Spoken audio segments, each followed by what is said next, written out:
ربنا إنك تعلم ما نخفي وما نعلن وما يخفى على الله من شيء في الأرض ولا في السماء.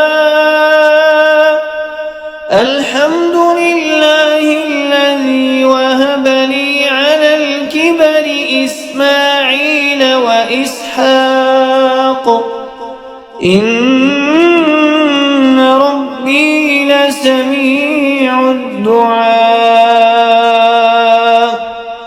رب اجعلني مقيم الصلاة ومن ذريتي ربنا وتقبل دعاء.